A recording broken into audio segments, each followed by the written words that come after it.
Okay. Number They two and really do number make four. sense because the days off. Okay.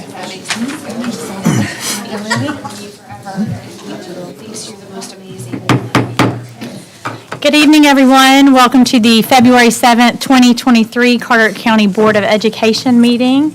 I would like to start our meeting asking Ms. Katie Statler to lead us with our invocation. Please stand.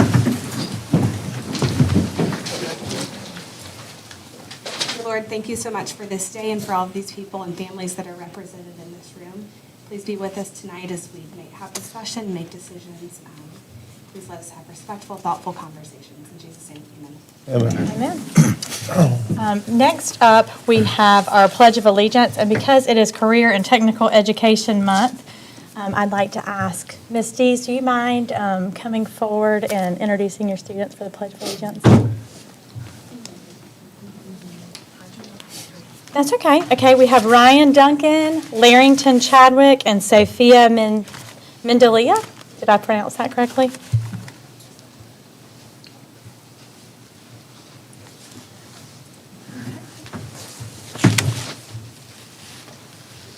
I pledge allegiance to the flag of the United States of America and to the republic for which it stands, one nation, under God, indivisible, with liberty and justice for all.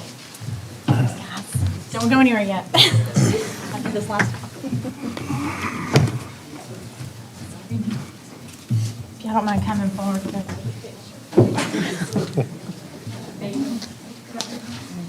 Squeeze in. Scoot that out of the way.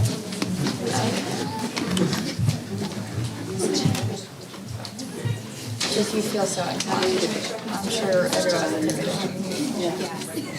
Short people.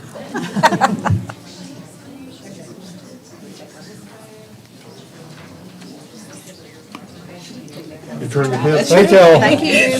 Good job. Good job, Larrington.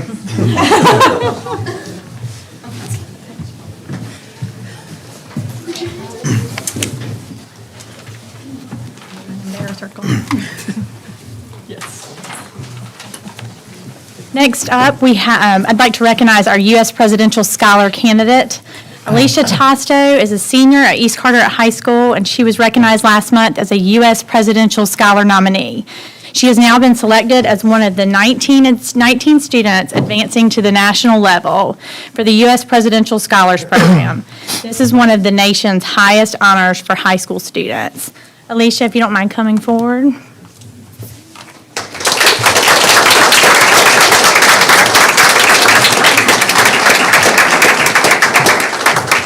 Congratulations.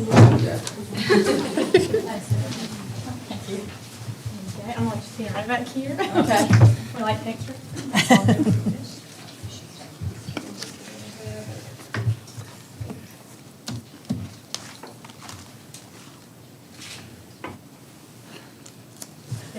Good job. Congratulations.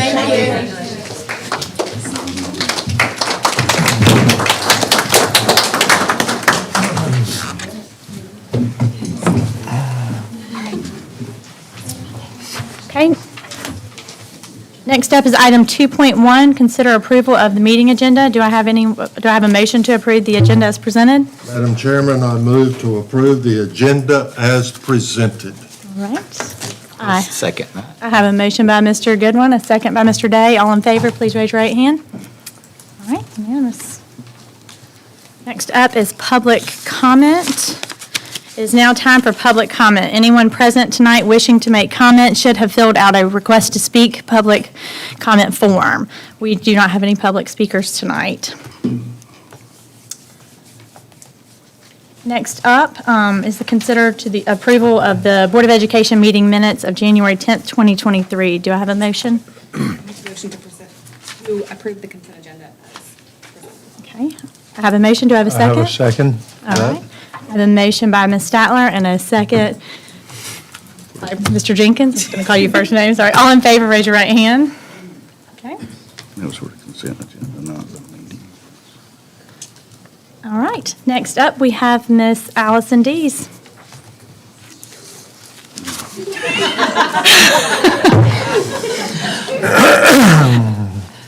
Good evening. As you know, it is CTE month. And I am Allison Dees. I am the CTE Director for Carteret County Public Schools. There we go.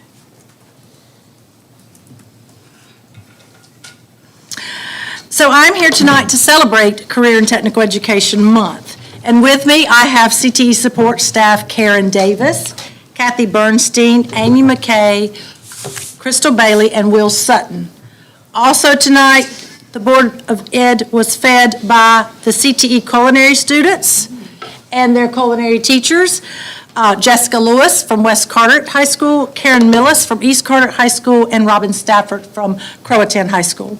Also, if there are any CTE teachers or students in the audience, please stand. I think they're all standing.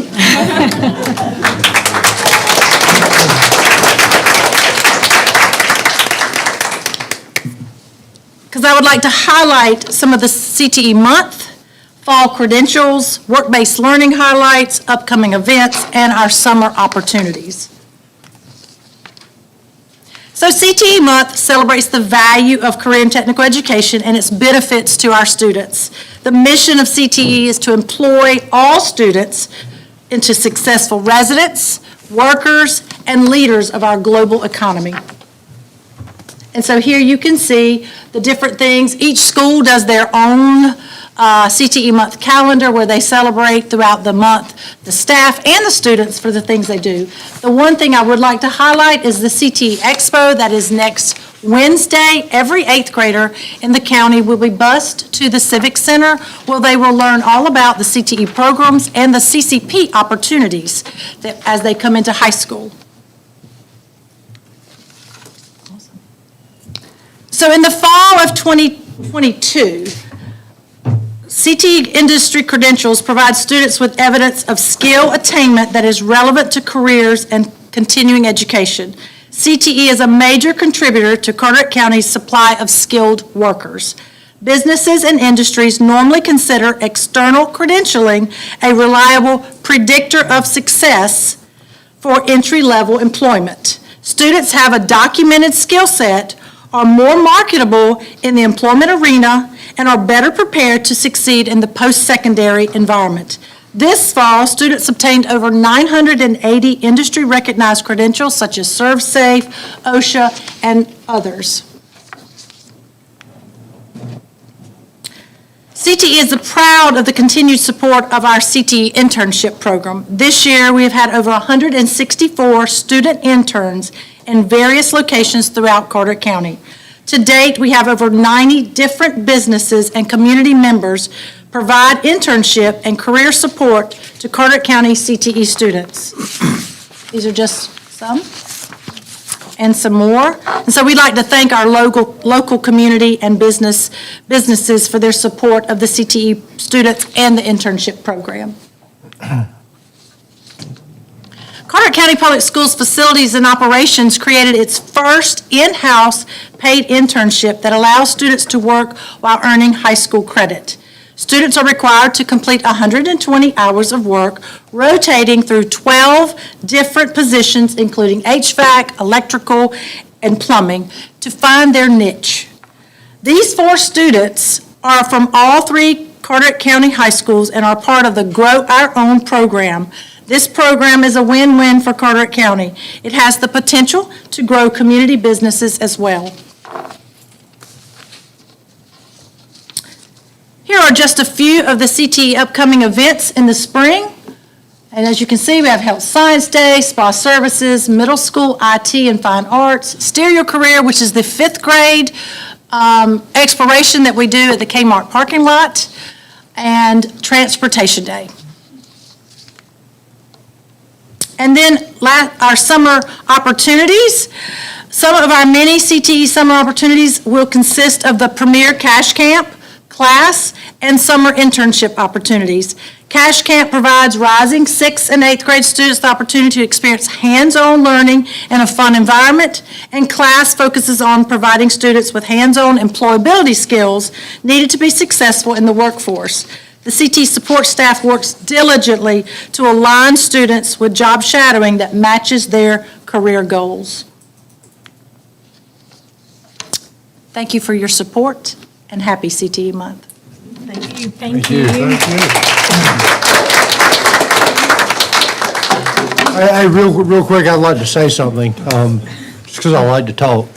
And Brenda gets to do all the talking now, but I want to tell y'all how much I appreciate what y'all are doing. My daughter dates a young man who is going to Carteret, and he is in one of these programs, and he wants to be a plumber. And he is excited, his excitement is palpable. He comes to my house and talks about his career. So whatever y'all are doing, it is working, and I truly appreciate it. So thank you so much for all y'all do.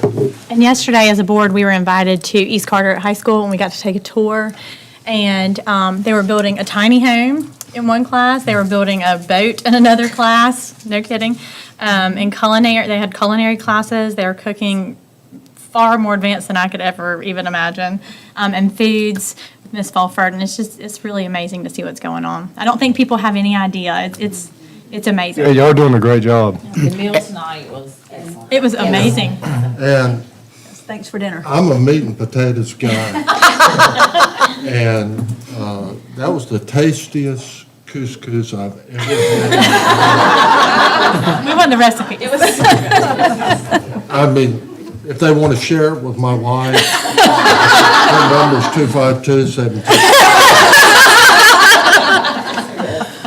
Thank you. They love what they do, and you can probably see that in a lot of things when you visit their classrooms, or even tonight, as you saw those students. They were very proud of what they do, and we're proud of them. We're proud of them. Amen. Thank you so much. Next up, we have Mr. Blair Probst for the policy. Yay. Hey, Blair. Bye, friends. Let's pause while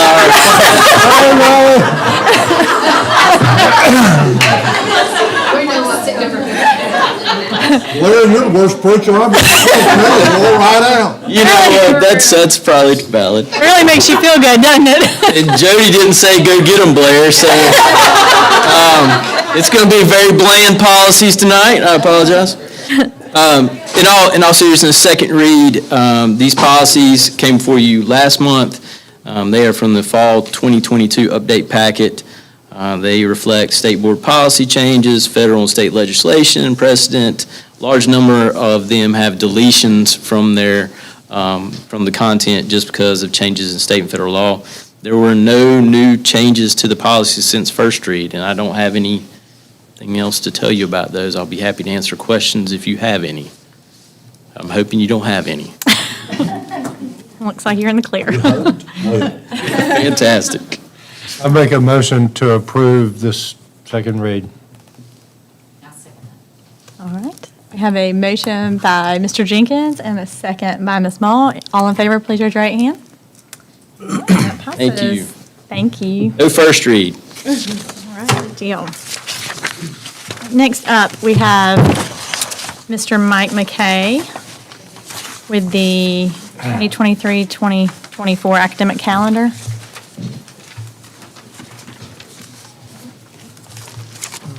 Good evening, Board. Thank you for letting me share with you today. I wanted to share with you our building process of our calendar, and so you kind of have an idea of where that's at. We've said it to you before, but we've never actually put it in print for you. So we build a very basic calendar around the legal requirements made forth by the state. And then that goes out to our schools. Our principals take that to their school improvement teams. School improvement teams then take that out as the teacher rep from that, whatever area they represent on the school improvement team. They take that out to their group that they represent, get feedback for that. They can take and look at work days. They can look at early release days. They can look at red days. They can look pretty much at anything in the calendar as long as we still meet the legal requirement. Principals also take that during that time to their parent advisory groups for feedback from the parents that represent their students in their area that's there at their school. Those SIT teams and the parent advisory then bring that information back to the principal. Principal then sends that information back to us, and it's not a phone call or an email. We actually have a document that they then document the things that were important to their school in the calendar, whether it be dates, whether it be how we handle certain things, those kinds of things. Then we pull all of that together and come together as cabinet and see how many of those requests that we can meet in that process. It's a lengthy process, takes us about a month and a half in order to be able to do that. But I also think it's important to have that input of not only what we think is good for schools, but also from our teacher reps and our parent advisory to be able to give that to us as well. Just kind of walk through, general statute does give us, Senate bill there, I'm not going to go into that, but I'll give you some of the highlights of what that means for us, of those legal requirements. And this first one, I'm going to be honest, there's nobody in the room that likes this one. But the start date is no earlier than the Monday closest to August the 26th. For us in this coming year, that's August the 28th. End date no later than Friday the closest to June the 11th. For us this coming year, that would be June the 7th of the 2024. Covers at least 9 calendar months. Must have a minimum of 185 days. I find that a little hilarious because there's no way that you can make 185 days with the requirements they give you between August the 28th and June the 7th. So we have to go with the hours, which is 1,025 hours of instruction. A total of 215 days from the first day that we have a first work day until the very last day that teachers get out. Not students, but teachers. That 215 is very important because that's part of a staff contract. That's what they're contracted by the state to be paid for. And, of course, schools shall not be held on a Sunday. We've never done that in Carteret County. Veterans Day shall be a holiday for all public school students and their personnel. If it doesn't fall on actually November the 11th, being a Monday through a Friday, it's the day closest to that. Workday and holiday requirements, this is where we hit minimums in this. Must have at least 9 teacher workdays, a minimum of 9 workdays. They're either optional or mandatory. Some of those could be set by us. Some of those could be set by the school improvement team at the school, whether they want that to be mandatory or optional. A minimum of 2 workdays where teachers can take accumulated vacation leave. In other words, that says a minimum of those workdays have to be optional. Minimum of 10 annual vacation leave days. Those are typically our Christmas break and our Easter break. Those are typically those 10 days. And the same or equivalent number of legal holidays per the State Personnel Commission for state employees. Those are 11 for this coming year, and you see those listed there. Those are Labor Day, Veterans Day, Thanksgiving, there's 2 days, Christmas, 3 days, New Year's Day, Martin Luther King birthday, or Easter Monday, and Memorial Day. We do shift Easter Monday. We shift that to, no, we leave that right where it's at, excuse me. Almost went off on a tangent there, but yeah. We shift one of those there when we look at it in order to have our entire spring break there. So when you look at our calendar, down this right-hand side of the calendar, and we've kind of presented it that way, but really want to touch, you see those legal requirements down the side. All we've done is kind of taken those few slides that we just went through and then looked at those down the side and actually given the actual number of days looking at this particular calendar. That's the draft recommendation coming from our cabinet to you guys tonight. 1,055 hours is the minimum number of hours at any school. Schools do vary a little bit by that. Typically, elementary, middle have a little bit more instructional hours because they have less passing periods than does high school. Plus high school, you're looking at four periods, and those are typically a little bit less when you look at that overall for the number of instructional hours. But you see we're all in the green there for those. You can see those from the schools from the top to the bottom. There are 3 schools there that would need a little tweak, but it's a 5-minute tweak at the most to get those hours. And when you look at that, you think, well, 5 minutes isn't very much. 5 minutes over 175, 178 days makes a lot of difference. So those would be, if this is an approved calendar, those would be some tweaks, and those were very minor when we looked at those. They're like the minutes of PE and recess at one school, and the number of minutes in homeroom in another, and then making sure that we're starting on time, ending on time with what we have with our bell schedule. So looking at the calendar, you see coming from the top there, the 16th would be the first day we kick off, 17th and 18th being mandatory days. Those are typically days, and those are 5 days during the year. And those are days that Central Services provides PD to the schools, typically county-wide PD. Specifically there for the 18th, that's set up for our letters kickoff for elementary school for next year. 21st through the 25th, we try to stay out of that week as much as possible. That's up to the schools for how they set that for PD that they may have going on in their school, getting ready for open houses, all of those types of things that go in getting ready for school. Kicking off there on the 28th. And when you look at that, I'm going to kind of jump over September, October, November, and jump right down to December. Because really, when you look at it, what we try to do in what our schools, and this is from elementary to high school, it's not just the high schools that said this, try to get our semesters as balanced as you can. That's a tough job when you can start on August the 28th. And you really see we take very little out of that, but on the 21st of December, and that's pushing it really close to Christmas vacation. But that only gives us 78 days in first semester. When you look at second semester down at June the 7th, you've got a total of 99 days. So you're off balance there, but what it does do for us, and the reason that's so important for us, number one, getting exams done before Christmas. And if you've ever had a student in that situation, you could imagine, let me go kick off Christmas break, and then 2 weeks later, I'm going to come back and ask you to have an exam on all of that material.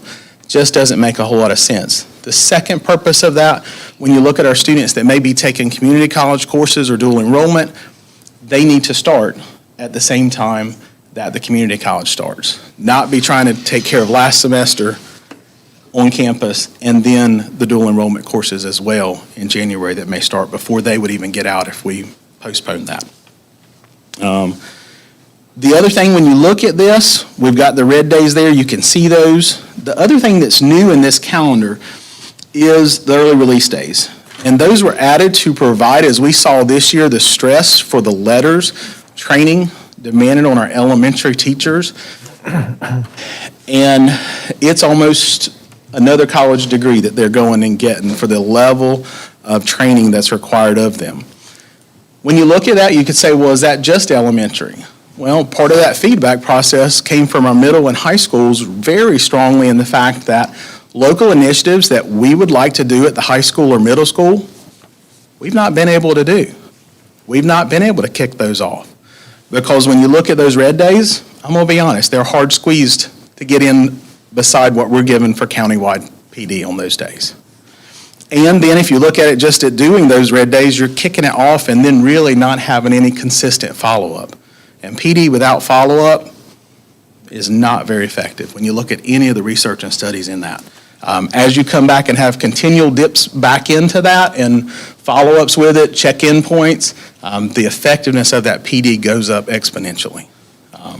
So when you look at that, we went from a total of 3 early release days for 22-23, basically right around holidays, to this calendar would put forth 7 days for 23-24. And when you look at those, some say 1 day of the week, the other days of the week.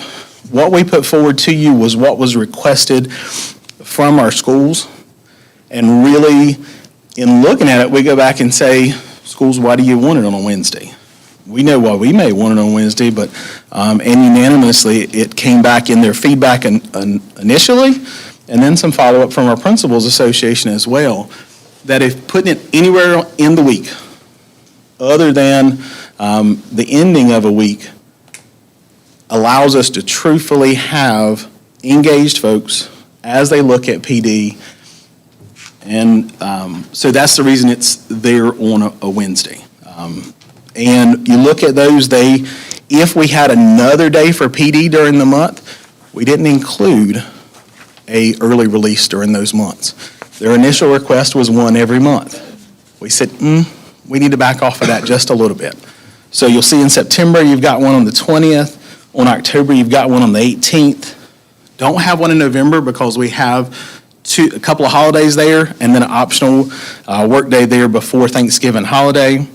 One there pushed right up to Christmas break. We'll be honest, we don't probably even see that as a PD day. We see that as a wrap-up day from all of the Christmas activities and the things leading up to the end of a semester to kind of wrap it up and be able to put that away and be done with it as you go on break. So when you come back in January, you're ready for a fresh start. Don't have one there in January, again, for the same reason. We have 2 red days there. February, you do see one on February 7th. None in March. You see one because we have an optional day on the 18th. So you see one there in April on the 17th. The one in May on the 3rd, that's not really a PD day either. That is there because of the Employee of the Year luncheon that we have each year. And it's hard to get principals and assistant principals and all of those Employee of the Years from the school out of the school if we haven't released school early for them to be able to do that. What date is that again? That's the May 3rd. Yes, sir. And then the last day of school there on June the 7th. Some would say, well, do we meet the requirement for an exception to the rule of starting, because there is an exception out there. Trust me, I've looked at it and tried to see any way there was. But to meet that expectation, you have to be closed, the school system has to be closed for 8 days per year for 4 out of the last 10 years. Would we have met that for the 1 year during Florence? Yes, but we would not have met that for 4 years during the last 10.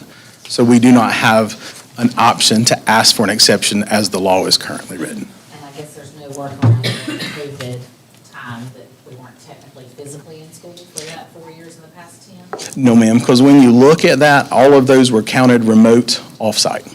Yep. So those are the calendar recommendations as we've put them together. I would share that this is probably the first time that we've been able to meet almost 95 to 96% of the request of the schools. They did a really fantastic job of coming together as elementary schools, as middle schools, and as high schools, and then as an association and really looking at it doesn't matter if I'm a principal of a high school or I'm a principal at an elementary school. There's still common good in a common calendar for us for the entire district. So this is the calendar we were able to put forward to you. What are the 5 red days? Pardon me? The 5 red days? Yes, ma'am. What are they? Yes, ma'am. Those are PD days that are reserved for the district to give district-wide PD for those days. Okay, so it's a work day. Yes, ma'am. The blue. Sorry. Yes, ma'am. Okay, it's not up there on the little thing, so I just asked Brittany, do you know what the red days Yes. are? I didn't know either. Yes. Okay, sorry. No, you're fine. Work days, red. Other questions? I have a couple of issues with this calendar. The first one, of course, is the big one, the stupid calendar law that we're having to operate under. We're going to talk more about that in a bit here. But the other issue I have is with all the additional early release days on Wednesdays. From a parent perspective, that is so much tougher for childcare and just for, in general, it would benefit parents and students so much if we could have some early release days next to a weekend rather than on a Wednesday. And I know that isn't as ideal, maybe for principals wanting to have their teachers more fresh in the middle of the week or whenever they're doing the professional development, but that is something that I would like to evaluate and look at possibility of moving those days to Fridays. I think there was also a thought process put out there that maybe we meet somewhere in the middle and maybe do 2 of them in the middle of the week and 2 of them on a Friday, and maybe use that as an evaluation to see what kind of response we get for the following year. And that way we have some data to work off of. Just a thought and a suggestion. Which Sorry, Travis. I know, which I can't, I can't argue with, and, and I guess compromise is necessary sometimes. So I would be willing to go along with that. But Specifically, especially how many kids are not present on Friday compared to an early release day compared to just Friday in general, or how many check out in compromising on moving to. So when we do look at the data and look at how many students may miss a early release day on Friday, I'd also like to compare that against how many kids check out early on Fridays in general, and check out how many kids miss 4 days on Friday. There are a whole lot of parents who have extracurricular events that require them to go out of town. And I know that doesn't apply to everybody, but there are a lot of parents, be it traveled, be it going to, visit family, and just a ton of things where it would be so much nicer and more convenient. So I know a lot of these parents are checking out and missing the whole day on Friday. So missing a half day would be better than missing a full day. But anyway, if we did do like Clark's had mentioned, and we kind of split the difference and looked at stuff, I want to look at, all the Fridays, not just the early release Fridays, and kind of see how the attendance is going. Well, we want to compare the Wednesday data too. Yep. People leave, did they come to school?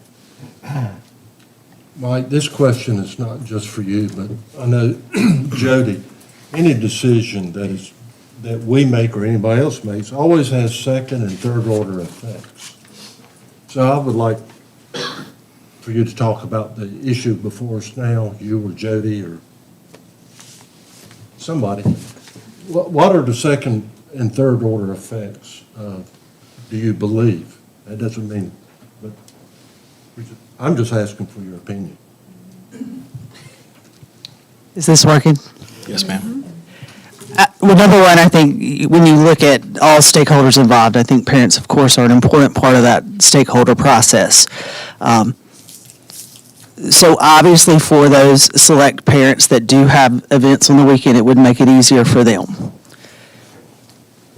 The second line of that I think we do need to consider is not forget the stakeholders who show up every day that are facing greater challenges than they've ever faced before in a classroom with students with mental health needs, with initiatives where we're still dealing with, and I hate this term, but COVID loss. And so it allows us to have a time with those teachers where they're not facing those challenges of a Friday afternoon if they have kids that are playing as well. So teachers have kids too on a Friday. But I do think it's important that we evaluate the PD that is available on those days. And so I'm all for gathering data on Fridays, but if we choose the compromise, I think we also need to gather data from our teachers and our principals on the effectiveness of the professional development that's on a Wednesday or a Friday, and use that as part of the decision-making process as well.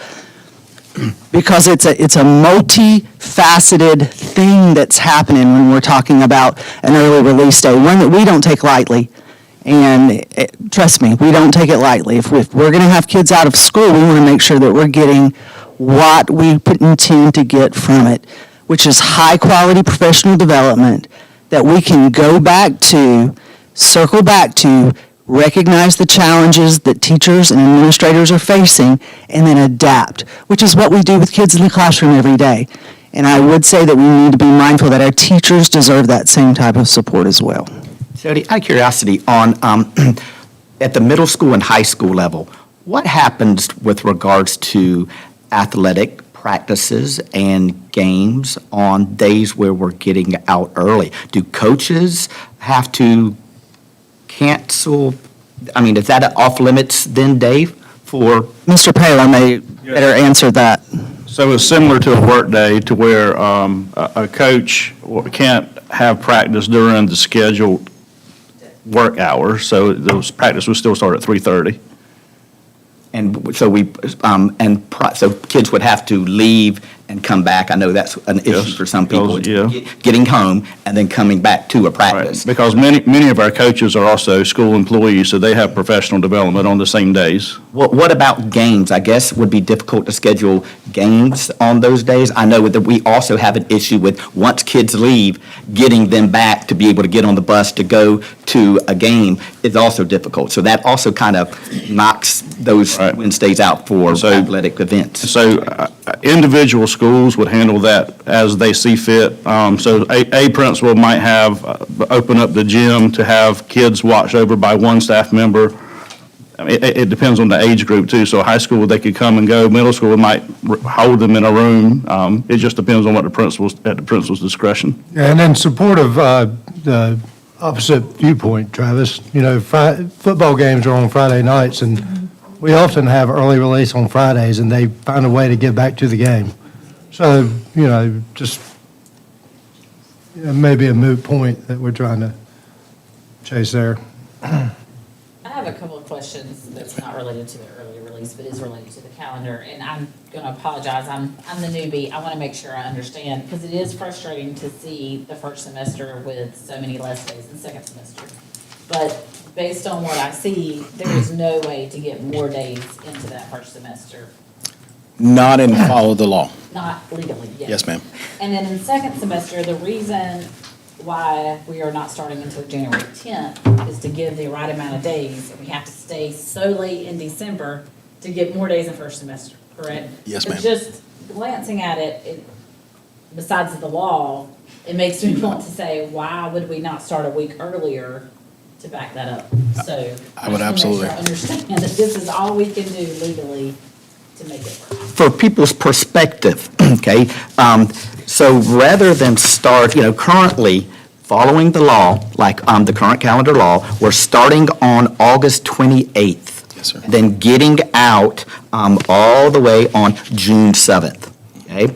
If we were able to, lawmakers, if we were able to start even just a week earlier, we're starting on the 21st, we would be out by May 31st.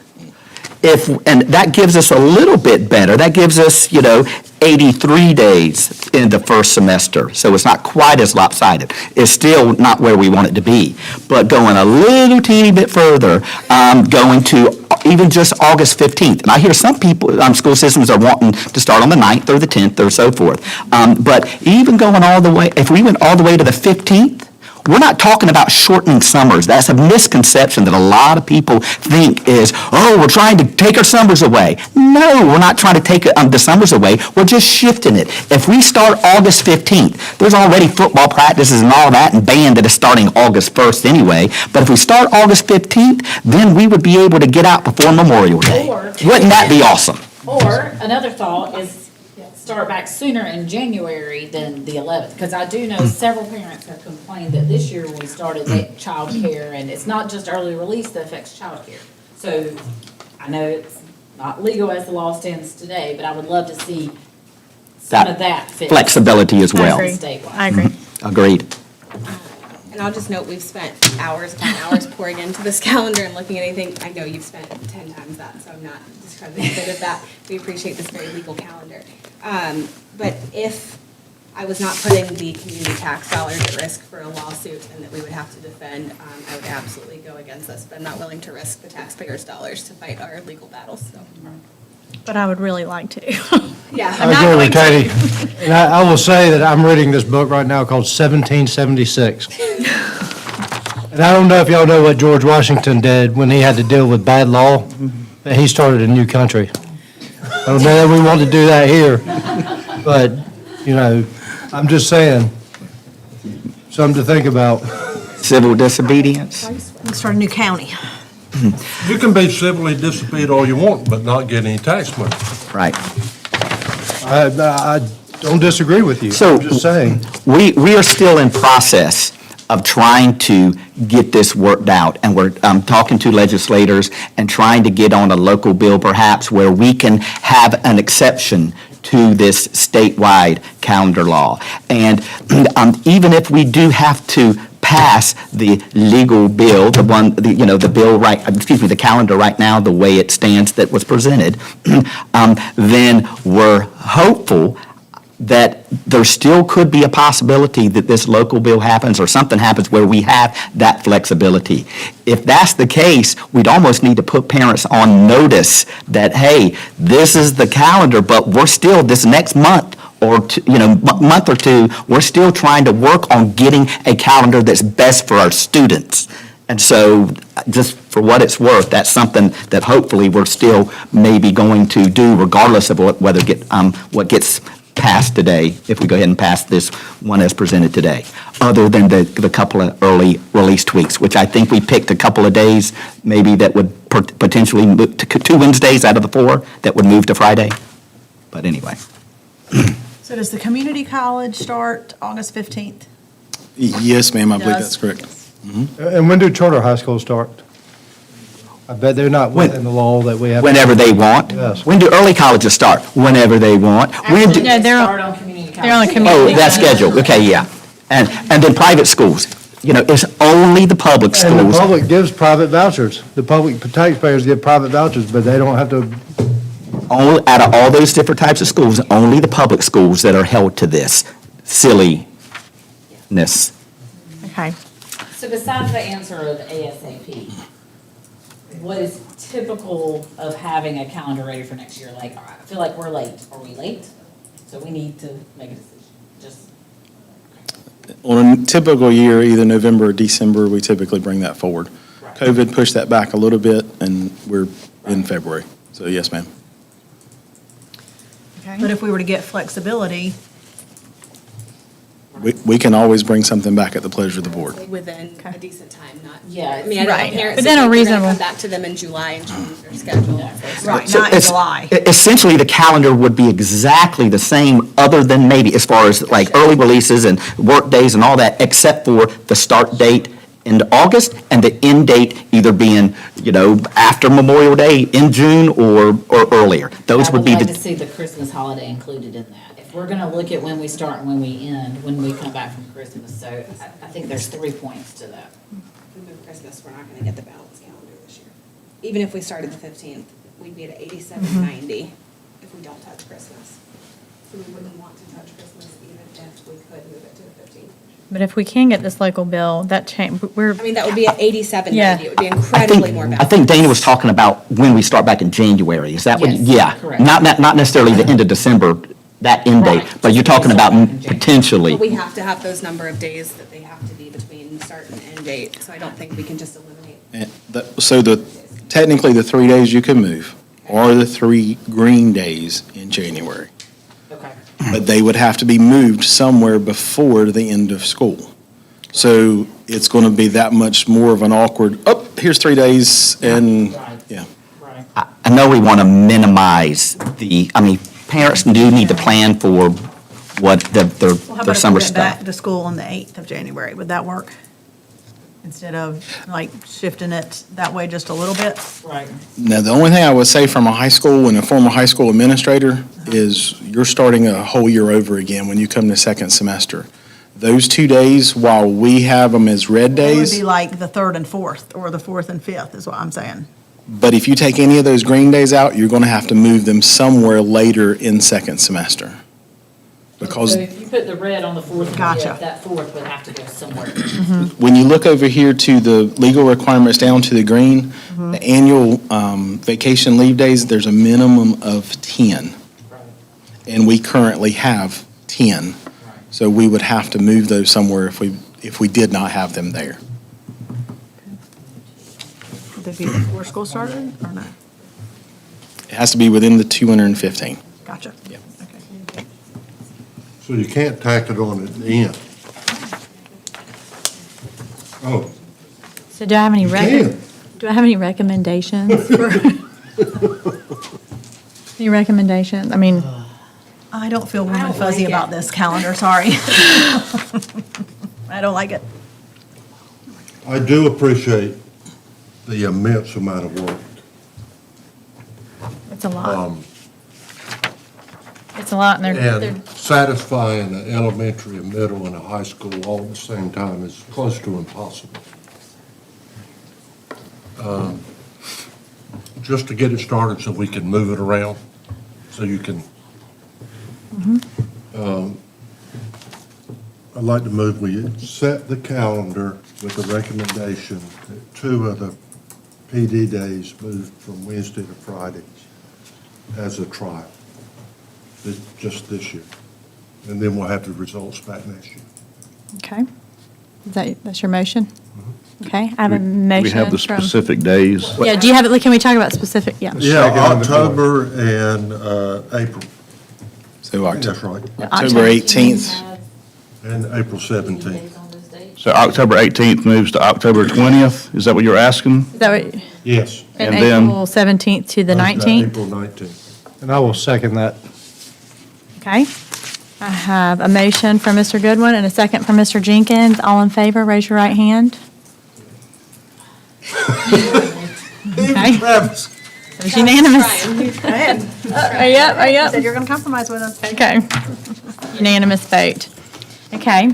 With that being said, obviously, you guys can tell that there's some heartburn over our calendar, and it's nothing, thank you so much, Mike. Yes, thank you. It is at no fault of employees of the school system. It is just the state law that we are bound by. And so, with that being said, unless anyone's said their piece, has everybody said their piece? We'd like to read a resolution by the Carteret County Public School System Board of Education supporting local control of school calendars. If you'll bear with me. Whereas the North Carolina law provides the Carteret County Public School System Board of Education powers of supervision and control of the public schools located within Carteret County. Whereas local control over establishing school calendars is an integral component of school system supervision and the administrative powers with which the Carteret County Public School System Board of Education has been vested. Whereas in 2004, the North Carolina General Assembly set a statewide mandatory start and end date for all school districts, the school calendar law.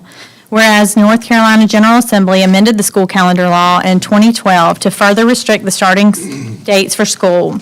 Whereas the mandated school start date is no earlier than the Monday closest to August 26th, and the end date is no later than the Friday closest to January 11th. Whereas the school calendar law resulted in school starting no earlier than August 29th for the 2022-2023 school year, and no earlier than August 28th for the 2023-2024 school year. Whereas a late August start date means schools within Carteret County are unable to complete the first semester until mid to late January if academic days for each semester are balanced equally, or Carteret County Public Schools must create and operate under an uneven academic calendar, with the first semester's academic days limited to 10 to 20 days fewer than second semester. Whereas the school calendar law forces Carteret County Public Schools to take exams after winter break or operate on an unbalanced semester schedule in order to hold exams prior to winter break. Both options negatively impact students and faculty, and further is an inefficient use of instructional time. Whereas it is well documented through multiple studies that children will experience a phenomenon known as learning loss during breaks, which has a disproportionate impact on low-income children. Whereas the school calendar law does not align with community college and university calendars, therefore negatively impacting access and opportunity through career and college promise through the North Carolina community college system. Whereas exams for advanced placement classes are given on the same day nationwide, and the current calendar law shortens the amount of time that Carteret County Public School students have to learn the material and prepare before the exam. Whereas with little flexibility built into the calendar, scheduling workdays and professional development during the school year for faculty and staff is almost impossible during the fall semester and remains challenging in the spring semester despite the significant increase in areas which faculty and staff are required by law to receive training. Whereas Carteret County is located in a geographical area prone to hurricanes and flooding, most often occurring at the height of hurricane season in September and October, causing students to miss critical days of instruction, which sets up students for profound learning loss if already limited to an uneven academic calendar with significant amount of days fewer first semester than second. Whereas with little flexibility built into the calendar, scheduling makeup days is extremely challenging, increasing the likelihood of using unpopular days like spring break and Saturdays as makeup days. Whereas fall sports and band programs have not changed to coincide with the state-mandated school calendar, causing some fall athletic and band events to occur before school begins. Whereas allowing schools to start earlier in August will not impact the overall length of the summer break, as the school year will also end earlier. Whereas parents and staff members overwhelmingly support a school calendar that is balanced, aligns with our local community college, and has the fall semester ending in December.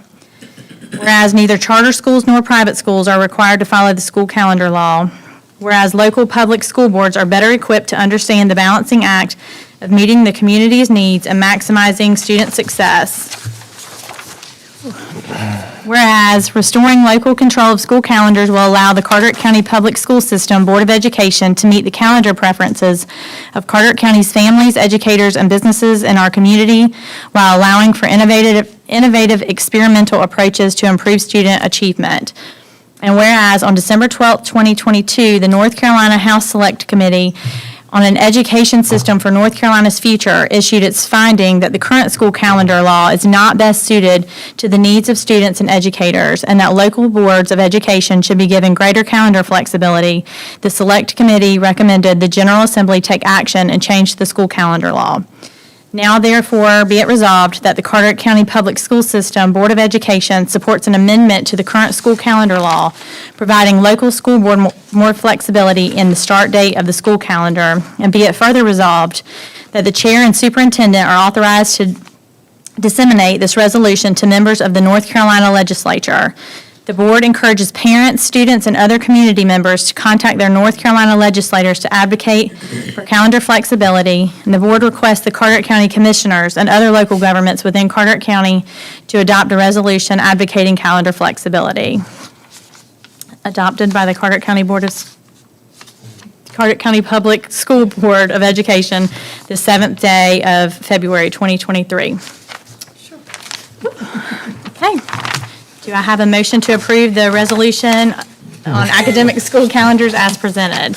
I would like to make that motion. Okay, I have a motion by Mr. Day and a second by Ms. Chadwick. All in favor, please raise your right hand. And that is unanimous. Can I make one comment too? Sure. Or actually, well, two comments. One, the point number 2, the board encourages parents, students, and other community members to contact their North Carolina legislators to advocate for the calendar flexibility. That would help an awful lot. Get in their ears and let them know. Okay, the second thing, a lot of people in the tourism industry think that calendar flexibility is anti-tourism. You know, it's going to hurt the tourism industry. Again, we're not shortening we're not talking about shortening the summer, we're just talking about shifting a little bit. And here's the kicker. If they continue to hold tight to this calendar law the way it is, then it is going to come back and bite them, and it's actually going to be worse off, because more and more school systems are looking at this calendar and how bad it is for students, and they are saying, the heck with it, we're going to go year-round. And they're going year-round, and that if you're going to really kill it for a whole lot more people in North Carolina if more and more school systems, if they're not going to be a little bit flexible, and more school systems says, we can't deal with this, we got to go year-round. That is not, I would never go for that here in in our area. But a lot of areas across North Carolina are doing that. They've already done it, and they're going to continue to do that if they don't get on the ball and change this law. Does anyone else have anything to say? Okay, next up, we have Miss Kathy Carswell. Is she? Miss Kathy Carswell is at an NC ASBO conference, so pitch hitting is Miss Julie Bernatsky. Okay, Miss Julie, if you will come up for budget revision number 3. Yes, I am here to present budget revision number 3 for the operating and capital budgets. It includes a state budget revision in the amount of $441,326 for sub-funding, teacher salaries, teacher bonuses, CTE modernization grant, and digital learning supplies. A capital and bond budget revision in the amount of $10,158,329.25 for various B&G update items and Hurricane Florence carryover money, and a revision to the special revenue budget in the amount of $354,110.09, and that is carryover money from 21-22 school year and emergency connectivity funds. Any questions? Well, you said all that so fast. It's a good thing you got it in your notes. You can.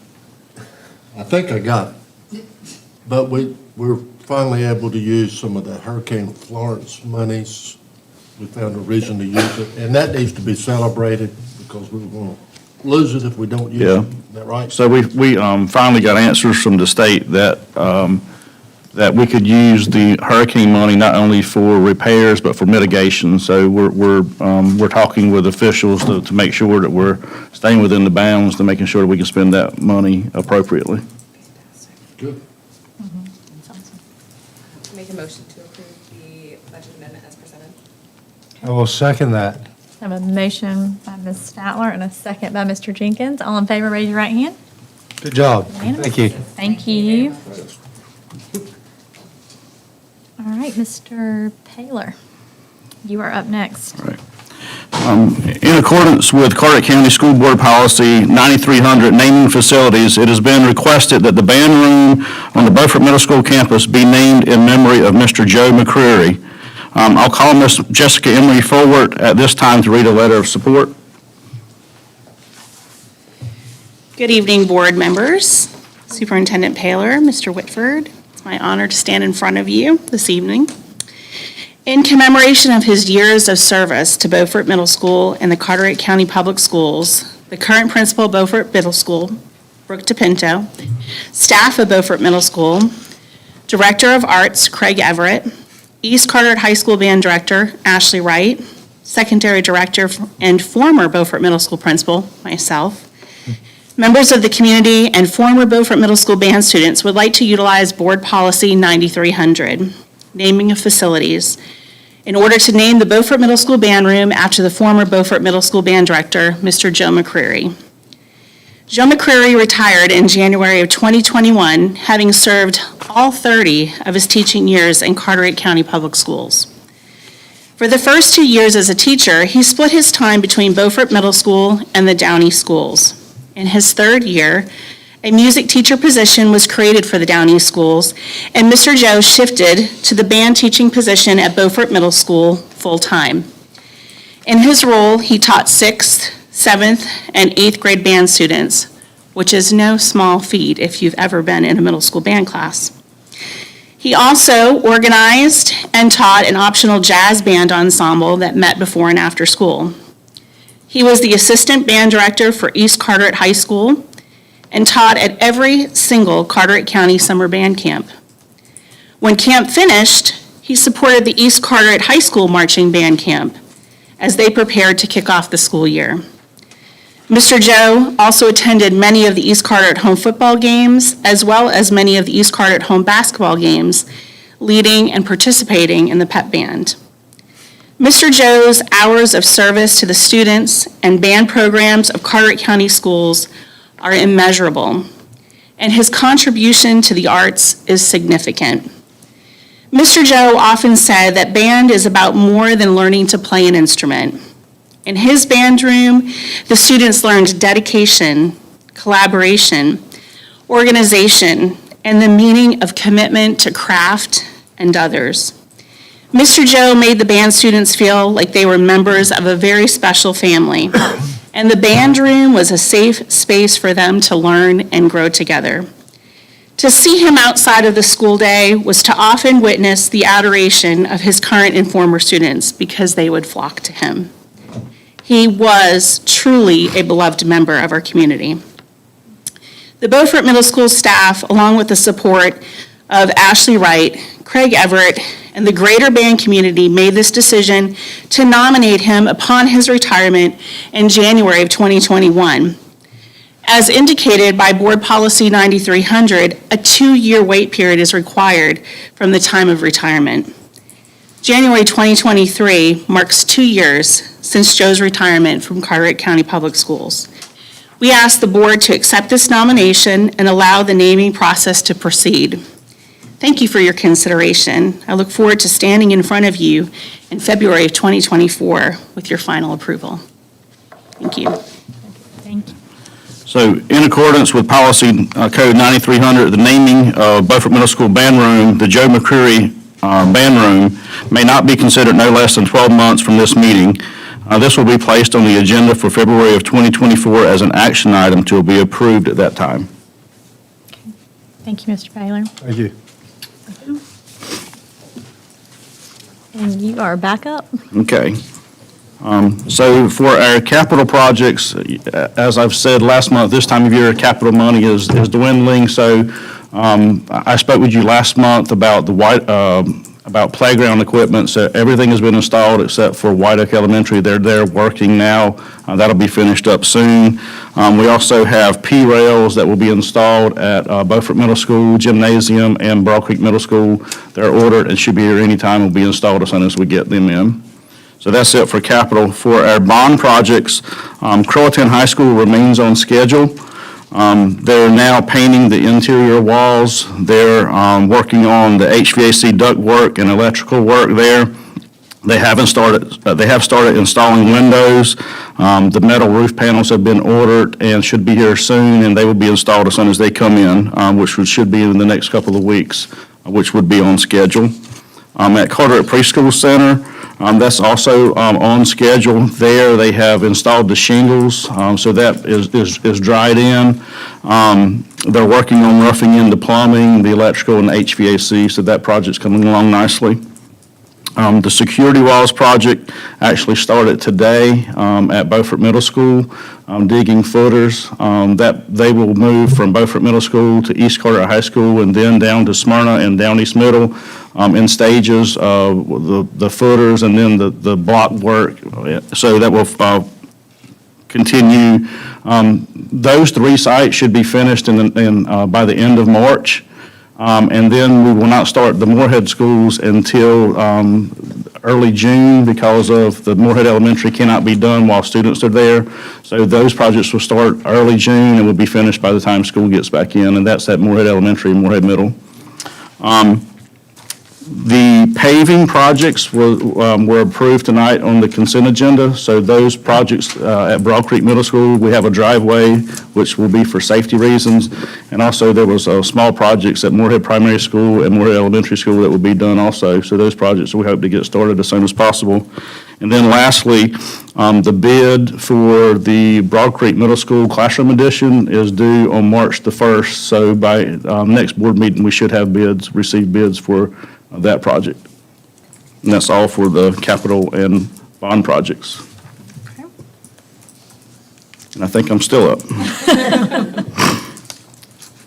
So good evening, board members. Please join me in celebrating February as Black History Month. As we learned tonight also, I'd like to recognize our CTE students as also Career and Technical Education Month. Thank you to the board members who visited CTE students yesterday at East Carteret to see what they're doing in the CTE classes. And as you said earlier, we're quite proud of what our teachers and students are doing in all of our schools. This week is also National School Counseling Week. Next week is National School Bus Driver Appreciation Week. And February 15th is National School Resource Officer Appreciation Day. Please join me in my appreciation for our school counselors, bus drivers, and SROs. I'd like to remind everyone that kindergarten registration is coming up. This year is March, yes, it is March the 8th, which is a Wednesday from 1 to 6 at your school location. Your child must turn 5 before August 31st of 2023.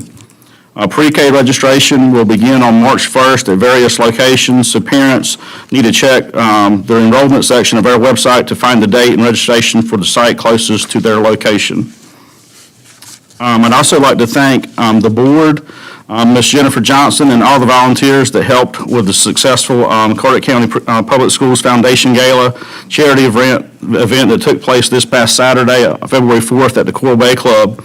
The funds raised from this charity event will be used to support the Foundation's Student and Employee Assistance Fund, which helps tremendously in times of crisis. This also supports the Big Rock Teaching Fellow Fund, a scholarship program open to all high school seniors in order to recruit and retain excellent teachers in our school system. So thank you to all those who participated, attended, organized, and volunteered.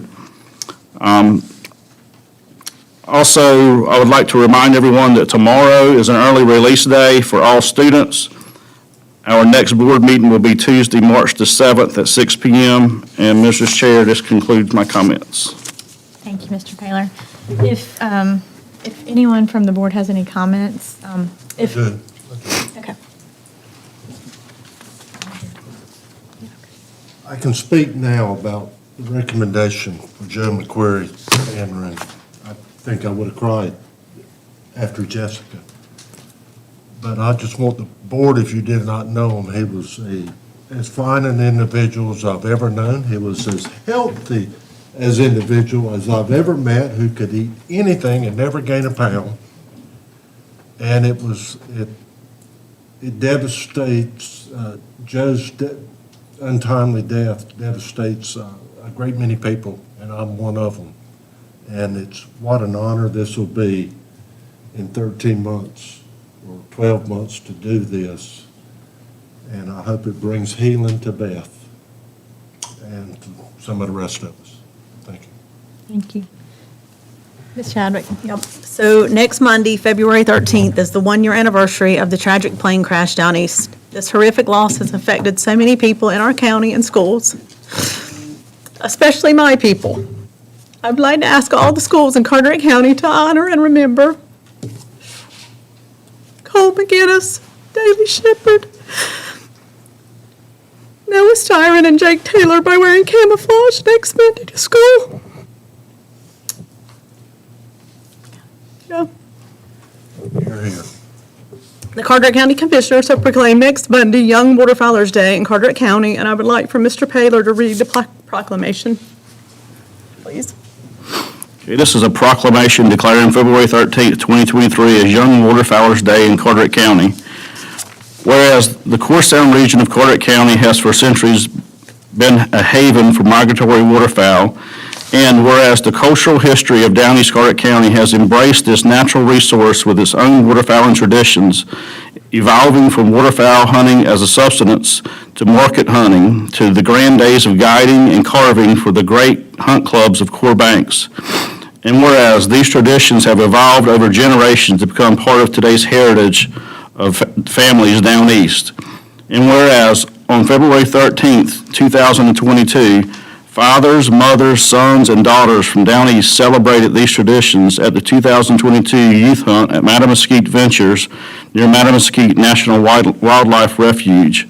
And whereas the weekend turned tragic as 6 Corsound residents were lost in a plane crash offshore Core Banks.